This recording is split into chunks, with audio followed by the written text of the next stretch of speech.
একটা পদ বাংলাদেশ ছাত্রলীগে তোমার নাম লেখাইছে, এটা কিন্তু অনেক কিছু। এটা সরকারি দল আর আমরা গুরুত্ব দিলে কিন্তু বিরোধী দল থাকলে এটা কিন্তু অনেক গুরুত্ব। বঙ্গবন্ধু এই ছাত্রলীগ থেকে কিন্তু রাজনীতি উত্থান। আওয়ামী লীগ সৃষ্টির আগে কিন্তু ছাত্রলীগের সৃষ্টি হয়েছে। হ্যাঁ, আওয়ামী লীগ সৃষ্টির আগে ছাত্রলীগ সৃষ্টি হয়েছে।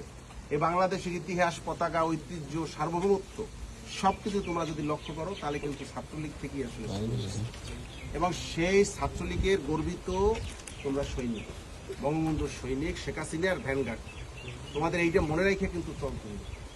এখানে অনেকে পদ পায় নাই, তাদের মনে ক্ষোভ থাকতে পারে না, তাদেরকে নিয়েই কিন্তু কাজ করতে হবে। তাদেরকে বুঝাইতে হবে তুমি এইটা পাও নাই, তাও যুবলীগ আছে বা সামনে তোমাদের আর 1 বছরের জন্য ছাত্রলীগের কমিটি যখন তো 1 বছরের জন্যই হয়, ঠিক না? 1 বছরের জন্য, 1 বছরের জন্য তাদেরকে সাথে নিয়ে তাদেরকে উৎসাহিত করে কাজ করতে হবে। এবং তোমাদের ইউনিয়নে যারা আওয়ামী লীগের নেতৃবর্গ আছে, যুবলীগের নেতৃবর্গ আছে, তাদেরকে তোমার এই সালাম শ্রদ্ধা পৌঁছে দিতে হবে যে আমরা নতুন কমিটি করছি, আপনাদের ভ্যানগার্ড হিসেবে আমরা কাজ করতে চাই, আমরা আপনাদের পাশে থেকে কিন্তু কাজ করতে চাই। অর্থাৎ তাদেরকে আশ্বস্ত করতে হবে যে তোমরা তাদের জন্য সহযোগী, তাদের জন্য তোমরা ক্ষতির কারণ না, তাদের জন্য ভয়ের কিছু নাই। এই বার্তাটা তাদের কাছে কিন্তু তোমাদের পৌঁছাইতে হবে। তাহলেই দেখবা তাদেরকে সাথে নিয়ে সবাই ঐক্যবদ্ধ হবে কিন্তু একটা সংগঠন। আওয়ামী লীগ, যুবলীগ, ছাত্রলীগ সবাই কিন্তু একটা পরিবার। সেই পরিবারের ভিতর এই মুহূর্তে কমিটি পাইছো, অনেকে কমিটি পায় নাই, তাদের ভিতর ক্ষোভ থাকতে পারে, কষ্ট থাকতে পারে। হ্যাঁ, তোমাদেরকে কিন্তু বুঝাইয়া তাদের কাছে নিয়ে কাজ করতে হবে। তাহলে কিন্তু কি হবে, শেখ হাসিনার যে স্বপ্ন, শেখ হাসিনার যে চিন্তা, বাংলাদেশকে তার বাবা বঙ্গবন্ধুর যে সোনার বাংলা রূপান্তরের বিনির্মাণের যে চিন্তা চেতনা, সেইটা কিন্তু ফলপ্রসূ হইবে। তাহলে কিন্তু সেখানে আমরা আগাই যেতে পারবো।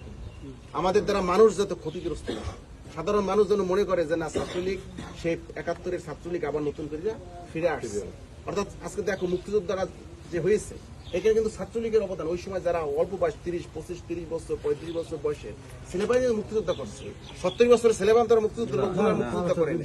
আবার 90-এর গণ অভ্যুত্থানটা কিন্তু 90-এর গণ অভ্যুত্থান কিন্তু এই 20, 15 থেকে 30, 40 বছরের লোকজন এই 90-এর অভ্যুত্থান করছে। এখানে তো আর 100 বছর, 80 বছর, 70 বছর লোকেরা সেই গণ অভ্যুত্থান করে নাই গণতন্ত্রের জন্য। তো শেখ হাসিনা আছে, বাংলাদেশ আছে, যতদিন থাকবে শেখ হাসিনার তাহলে দেশ পথ হারাবে না বাংলাদেশ। আর তোমরা আমি কিছু তোমাদের কাছে বইও দেবো অনেক, সেই বইগুলো তোমরা পড়বা, বেশি বেশি রিসার্চ করবা, লেখাপড়া করতে হইবে। কিন্তু তোমরা যত বেশি পড়বা, যত কিছু লেখাপড়া করবা, তত কিন্তু জানতে পারবা। সবাই ভালো কিছু বলতে পারবা, ভালো বক্তব্য দিতে পারবা। আজকে যুবকের বক্তব্য শুনতে গেলে সবাই ইচ্ছে করে না? তো এইরকম ভাবে মনে করো তুমি সংগঠনের নেতৃত্ব হয়েছো, নেতা হয়েছো, প্রেসিডেন্ট বেশি দেখে নাও, তোমরা নেতৃত্বে আসো। তোমাদের দ্বারা মানুষ, দল এবং গ্রামের লোক, মানুষ, ইউনিয়নের লোক, তারা যেন বোঝে যে না, ওর দেশে ওর দ্বারা আমার টুকু করবে, কিছু না পারলে অন্য পাকে বাজারের ব্যাগটা উঠে যেতে পারবে।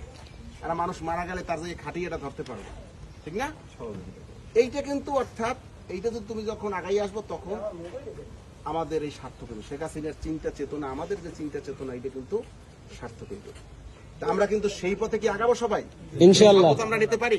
ইনশাআল্লাহ আমরা মানুষের সেবায় নিয়োজিত থাকবো, এটা শপথ আমরা নিতে পারি না? আমরা মানুষের সেবায় নিয়োজিত থাকবো, আমরা দেশের উন্নয়নে কাজ করব। শেখ হাসিনা বঙ্গবন্ধু কন্যা দিনরাত পরিশ্রম করে তার যে চিন্তা চেতনা, এই বাংলাদেশকে এরা বিশ্বের তারে দাঁড় করানোর জন্য যে চিন্তা, সেই চিন্তার জন্য আমরা শপথ দিতে পারি না? আমরা সবাই ঐক্যবদ্ধভাবে পারি না? আমরা ছাত্রলীগের ছেলেপান নেশা থেকে দূরে থাকতে হইবে। কিন্তু নেশাকে তোমরা একদম ঘৃণা করবে না, বরং